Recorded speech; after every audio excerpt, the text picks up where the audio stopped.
Hello and welcome, everybody. It is another Friday, another Ed3 Unplugged. So thrilled to start my mornings with Serj Hunt, who's calling in from London today still. You Indeed. go anywhere else? Okay. So I'm here in Fargo. We're ready for another snowstorm, but we are ready to dive in on a few topics that have caught our eye this week in the world of learning, the future of learning. We've been talking a lot about AI, but we want to also talk about other topics. And so I thought today would be a great day to kind of look at some of the trends I'm seeing in the United States, specifically with law changes, but also at a general level. I think since COVID, there's more acceptance of alternative learning and parents actually voting with their feet. Um, More students going outside of university and just kind of where this is all going. So I'll kick this over to Serj because we haven't talked a lot about it on this podcast, but Serj has a startup that works in this alternative education space. And to kind of set the context, about a dozen states in the United States are looking at or have passed school choice this year. We've seen 4% increase in private school enrollment in the United States. So this kind of feels like there's this movement towards alternatives. So Serj, I'd love to hear a little bit about how that fits into what you're building with City as a School, and then what you kind of did this week. You had a big launch. Curious how that went and maybe any lessons you found. Sure. Yeah. It's awesome to see so much momentum like in the States. In England, we're still a little bit stuck. Like you guys definitely are pushing for like alternatives, and especially with the ESA movements, the micro grants that are happening, there seems to be money flowing to like alternative ways of doing things. We have a few things going on here in England, but they're not quite as exciting. Yeah, in general, I think school choice and giving parents that ability to, decide on whether it be electives and after school activities and empower more of that, or actually just full on alternative pathways. This is coming into the mainstream a lot, especially after COVID. And yeah, that whole space in general is just really tricky. I think I've seen Sora schools who are still a school, but they're, fully online and remote. You've got after school programs like Synthesis and stuff, which are just after school. But the model that we're really poking at with City as a School is the idea of a learning ecosystem. And might sound really cool and futuristic, but it's actually been in the works for a long time. A lot of the old materials goes back to sort of like even in the 80s, talking about City as Classroom. Learning webs was this old term that was thrown around in deschooling society, right? So yeah, how do you create these dynamic learning pathways that are creating real-time supply and demand between the needs of the workforce and the challenges that we face in the world, instead of iterating on school curricula and updating them, which takes roughly about 15 years from idea to completion, right? So that's the like high level opportunity here, is to try and create something that's more dynamic and adaptive around learners and the frontier of what's happening in the world. And that's really where City as Schools coming in to create technology to do that. And so we partner with basically different industry providers, say Unity and the games industry, and say, okay, great. Well, like you want young people to be in your industry, send us some money and we'll create a pathway into there with our teachers dynamically. And this is also potentially free to the learner because it's talent flow for those industries. And so for skills gaps, you can think, okay, well, we want to close this skills gap. Let's fund this pathway. We bring in the teachers, we bring in the mentors, the content, and generate some of that content with AI. And then there's a new pathway into that industry. We launched last Friday, which has been really overwhelming, definitely drinking from the fire hose in terms of people reaching out and wanting support, which is lovely. And yeah, but it's still tricky because people need to trust these new systems.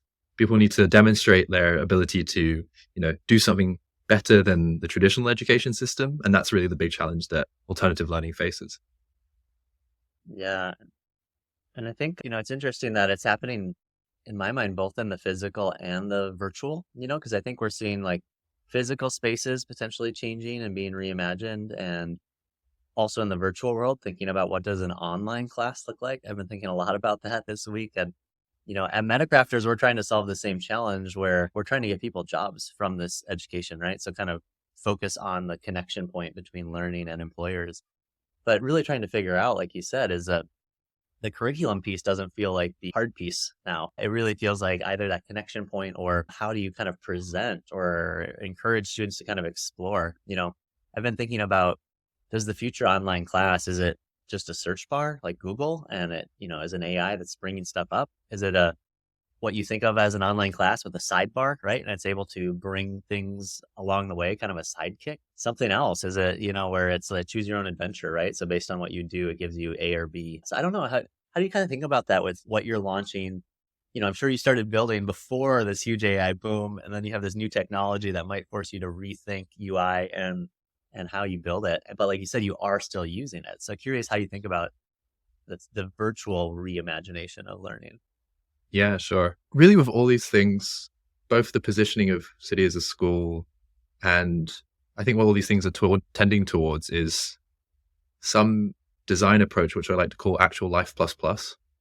It's not really about abstracting away into the course format or trying to create some weird lock-in over somewhere else where you can never get out of that virtual world or something. There seem to be sort of natural, innate ways that we learn, and we are just trying to do that plus plus, I have a problem. I'm going to reach out to my coworker and ask them for some help, or like, I need to find a mentor for X. The way that we kind of do things in the workforce is just kind of tending downwards into how we normally learn. So that's kind of how I try to approach learning ecosystems, to say, how can we just augment what you're already doing? Meaning like reaching out for local resources, joining an online call, meeting someone in person at a workshop and actually building a small part of it, and then going somewhere else to find out like how to work on another part in the library, but string that all together in a cohesive experience into, new credentials and stuff.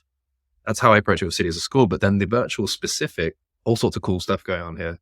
There's, people making like Zoom alternatives. How do you, like, most online learning is Zoom plus Slack or Zoom plus Discord. And this kind of feels janky or restrictive, especially with like the one-way audio and stuff. So people are playing on new versions of Zoom and creating new interactions. Like, what happens if we don't just have hands raised, but there's some like frame, which side of you are you, the inter-frame stuff going on or something, right? Or like gamify the space. I think that's cool. There's more the like Gather Town, virtual spatial audio stuff, which is happening where you can move around like Pokemon and interact with these characters.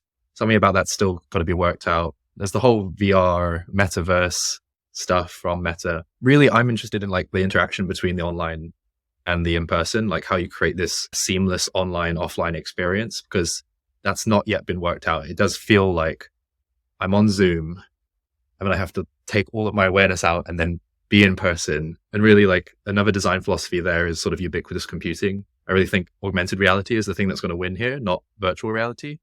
Virtual reality will win in like very specific cases where it's like high risk and high cost, like training fighter pilots or like medical professionals or like laying railway tracks. So VR wins there.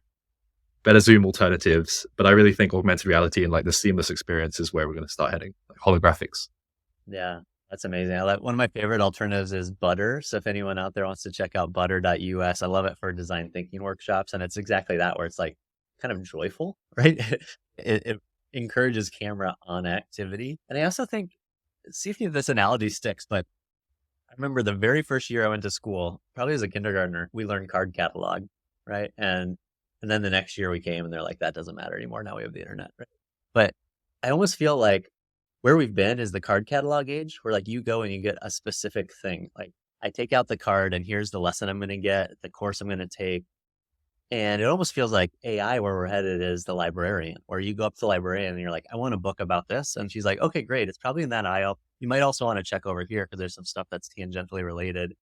And that's how, like you said, that's kind of how we learn when we're with mentors, is like, teach me more about doing a sales call. And they'll tell you about sales call, but they'll also tell you about being a parent, and also tell you about managing your time, and also tell you these other things. And I think if we can pull that into the learning experiences where you can just converse, right? Like, with whether it's an AI or an actual person, I think that's really powerful. Because I do think it's, like with most technology, we make it look like the thing it was before. And we probably talked about this, but where the movie camera comes out and the first thing they do is record plays because that's what they think it is. Then they're like, oh, you can change the angle. And that's kind of where I feel like we are right now in this inflection of like, we don't have to make courses just a digital version of a course.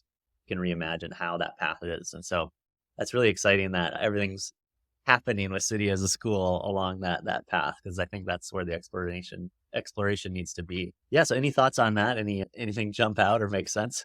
Yeah, totally. It sounds like, coming back to actual life plus plus as a sort of way of thinking about learning now, things are tending towards interdisciplinariness and, be my negotiation coach, please ChatGPT. Like there's a new startup that's just come out, which is negotiation practice using ChatGPT as the interface for closing business deals and stuff. So, that plus, teach me about like marketing at the same time, or something that's close and adjacent. So interdisciplinary learning, I think, is going to be a big thing. And yeah, in general, I'm really excited about that world. It's multimodal, so it's more inclusive. More people are going to be able to learn in the way that best suits them. Right. And that's all good stuff. It's just, how do you tie this all together? I don't think it needs to be one major platform. Like, people are just going to have access to more modes of learning, really. Yeah. Yeah, it's interesting. It does kind of bring the Web3 ethos of interoperability to education. And I think that's the huge flex that public education has, is that it's interoperable, right? Which is like, you go somewhere else and there's going to be a school there. But I think now with technology and the ability to bring your experiences, with your chatbot, like the next teacher or mentor can have all that history, even if they don't themselves know it, right? It can be tapped into. And how are you thinking about that with City as a school in terms of, you talked about generating content with AI or generating learning paths. So one way is the employer says, hey, we want more people to get into game design, or we want more people to get into web development. Does it do that as well for the learner? Or like, how do you kind of anticipate where the curriculum needs to go? Yeah. So the first experiment we ran was to use ChatGPT, well, actually GPT-3, to take the job description of any job that a young person might be interested in. So let's say I want to be a AI developer at Epic Games, or I want to be like a software animator, or something. Take the job description and then tell me which skills I need to land this job. And we were just doing this as customer interviews for onboarding, to say, which skills do you like? Tell me a job that you really want to get into. And then this would output all the skills you need to do that. And we just talk about, like, do you have skills in this? Are you missing skills there? And then what you can do is start building recommenders on top of that. So within a learning ecosystem, we can then say, oh, you're missing skills on, like, double click on something. I don't know anything about animation in Blender. And then we can pull that course in. So that's where I see that's one experiment we've been running, sort of job descriptions to classes and content. But then, there's the whole swathe of copilots, which are going to be coming out. The very first sort of experiment we've been running is a really great prompt, which asks a GPT to be a Ivy League professor, and you put in the topic that you want, and it's just then your tutor and you say proceed, and it will move further down the course. You read that, can ask it other questions, clarifying questions. So there's some combination of like reverse engineering jobs that are of interest to the learner in the first place, instead of just from the industry. Like, allow them to scope different careers that they might be interested in and understand more about. And also just like ongoing just-in-time information, whether it be, AI tutors or dynamic content generation. And then from the teacher perspective, we've been playing with Knowledge, which is Bodo, our friend's work. Knowledge creates active learning content like flashcards and quizzes and stuff from YouTube videos and PDFs. So this is great for our teachers who are really getting to grips with AI. They can see the value in that and say, I can make course content 10 times faster because the AI is just summarizing the things, pulling out the core concepts, making like webs of relationships for me. And all of this, I think, is tending towards being able to collect all this information, the stuff you explored, the stuff you interact with, into a learning record or some kind of graph of all the knowledge that you've personally interacted with, as a way of sort of demonstrating, hey, this is what I've explored. And this kind of leans into the whole second brain type thinking and long learning record. Some interaction there, I think, is going to be the new kind of way of credentialing what you know. Yeah, well, that's incredible. It ties together a lot of the threads we've had the past weeks. And I think about talking about how this technology can make us more human. And I think that's the key there is, something like Knowledge or creating learning content. It's not that teachers can do what they're doing now faster. It's that they can pivot when there's interest or need to go somewhere else and not have to spend days or weeks preparing. Like, it can be there in a minute. And kind of like with your tool too, like same thing for parents, right? If your kid all of a sudden like reads a book or watches a TV show or movie and is like, I want to learn more about ancient Egypt, and like now I can go take a class immediately, capture that moment of interest while it's still there. I know having kids sometimes fleeting, but you want to get it. And I just think that's an exciting future. So yeah, well, there's a lot to come, and this is going to be an exciting week. So just tell us in the next couple of weeks what we should be looking for and where people can kind of check it out to kick the tires on City as a School. Sure. So right now we're at cityasaschool.com. That's city school.com. And we have a bunch of courses on there, mostly in things to do with sort of civics, which is our sort of phrase for saying, learn about how you can create change in your local community or at a global scale. So become a problem solver. This has things to do with like mental health and animal welfare and very pro-social kind of things, as well as like climate change, as well as classes on other things like photography, digital media, creating games in Unity. So there's some of those kinds of topics on there right now. If you're interested in teaching, click the teach button on the website or schedule some time with me. I'd love to speak about how we can partner on that. And yeah, that's the best place to find it, cityasaschool.com.